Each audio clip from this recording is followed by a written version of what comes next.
काय आज निवांत दिसताय. मामा कुठं येतं? मामा कामावर येतं. काय रे काय आज नाही लवकर आलाय सोन्या? असं झालोय, मला नंतर टाइम भेटत नाही. होय, उद्यापासून शाळा चालू व्हायच्या. हा, उद्यापासून शाळा चालू होणार आहे. आणि केव्हा येणार आहेत मामा मग? आता येतील तासाभरात, संपली असेल ड्युटी. बरं, मी तुम्हाला एक व्हिडिओ पाठवलेला, ती बघितला का?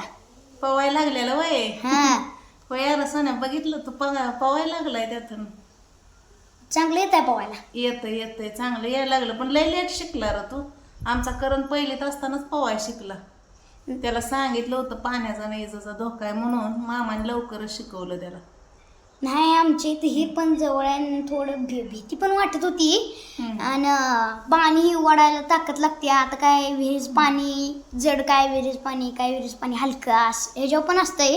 आणि ताकद पाहिजे पण पाणी वाढायला, त्याशिवाय काय सांगू. आम्ही पुढच्या घरात असताना हा लय मजा. तुझ्यासारखी माझी सगळी बारकी बारकी भाव होती, चुलत भाऊ आलती बरं का सुट्टीला.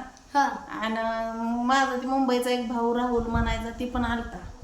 मग काय झालं, सगळे पवा शिकत होती मामाकडनंच.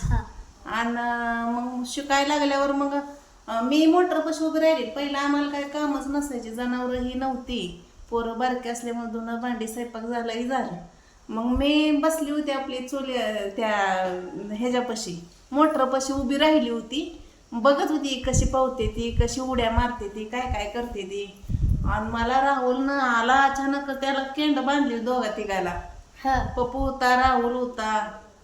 आणि मग केंड बांधली त्यांना. मग आला अचानकच, मी बघितलंच नाही. मी आपल्या मामाकडे बघायला लागली, मागणं येऊन बाप कधीशी डोकवलं की मला भरलेल्या विहिरीत. काय सांगू तुला सोन्या, इतकी घाबरली मी. मला पवायला आधीच येत नाही, घाबरली. मग म्हटलं बाय आता काय करायचं. मी गेली, मामालाच मिठी मारली पहिली. मामा जवळ आल्यामुळं बाप दिवशी मिठी मारून दाबायला लागली. म्हणजे मामाला बुडवताय काय तुम्ही का? त्याला मारायचा विचार आहे? नाही, मारायचा कशाला विचार करू बाबा, मलाच मारायचंय मी तिथं मारून मामाला. आणि मग पुन्हा असं मामाला दाबायला लागली. मामा म्हणलं, अगं मला दाबू नको, आडवी हो, पाय हलव.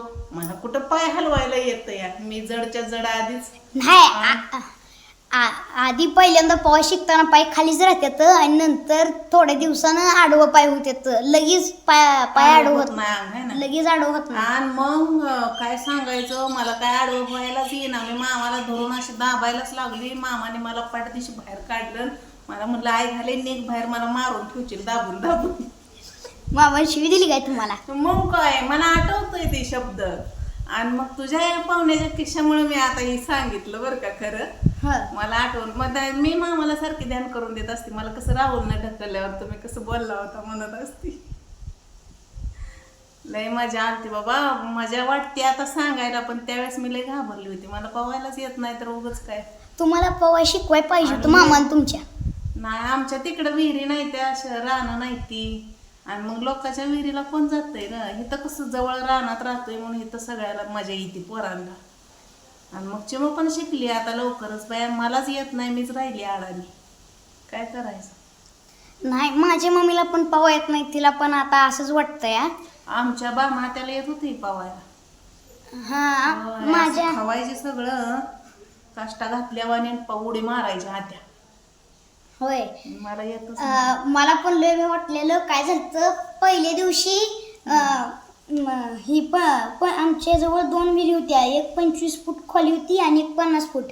मग दोन्ही पाणी होतं चांगलं. आधी 25 फूट हिरीत गेलो. मला पोहा शिकवाय पहिल्यांदा भिल म्हणून आजोबा होतं, शेजारची 2 माणसं आणि पप्पा एक होतं. एवढी 4 जण होती. आणि पहिल्यांदा काय झालं माहिती आहे का, मी आत गेलो. मला वाटायचं की कमरे एवढं पाणी येईल. आलं पाणी डायरेक्ट माझ्या नरड्या पोतरलं. मला वाटायला लागलं ह्या मी आपण ती चैतन नावाचा एक पोरगा होता, ती पण चैतन आणि मी पण चैतन. मग मी त्या गळ्यात हात टाकला, असं धरलं त्याला. आणि ती मला आला, सोड बाबा तू बी बुडशील मलाही बुडवशील. नाही समजलं तर माझ्या पाठीला कॅन्ड होतं, दाव होतं. माझ्या आजोबानं मला डाव्या साईडला ओढून घेतलं. सपापाशी आलो मी. ठेवलं होतं काय? दाव थोडं लांबड होतं ना पहिल्यांदा बहुतेक म्हणून. मग नंतर काय केलं, बापा म्हणलं अशी सुरू टाकायची, भेट जाऊ नको. नंतर ती इकडे साईडला पोहत होती पप्पा आजोबा आहे पप्पाशी दाव धरून पप्पा इकडे साईडला आणि ती चैतन आहे तिकड साईडला. मग आमच्या इकडे दुसरं एक शेजारी होतं त्यांचं नाव गणपतराव होतं. त्यांनी काय केलं ती मला तू माझ्या संगत चल आपण दोघं संगत पोव्या. मग किती जण होती सोन्या तुला शिकवायचं? 4 जण. चौघजण शिकवली होती. मला बी लय भ्या वाटत होतं. मला वाटायचं येईल काय चिली पिली काय लगेच येईल पवायला पण नाही. नंतर भ्या वाटायला लागलं आणि पहिल्यांदा काय पायवर येत नव्हतं. तुम्ही आमदार म्हणताय ती गणपतराव होय? तीच त्यांचं नाव आम्ही आमदार पडले. होय आमदार गणपतराव. त्यांचं नाव गणपतराव आहे म्हणून आमदार पडले. आणि मग पप्पा म्हणलं असं हात पुढं कर आणि हाल शांततेनं पाण्यात जायचं.